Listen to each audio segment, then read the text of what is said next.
Hello everyone, you're welcome back to my space.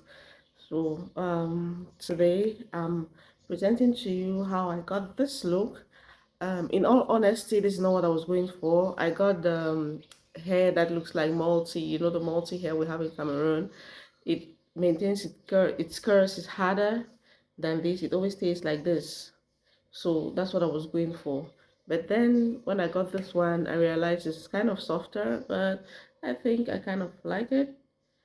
I like it. It's beautiful, lightweight, and it gives me that pop. So I want to show you how I got this and then how to also get my hair is long, but to do the pick and drop with long hair without it showing. So that's what you're also going to learn in this video, how I did. Pardon my voice, I have a cold. So this is what we have. It's giving sassy. Okay, guys, get straight into the video.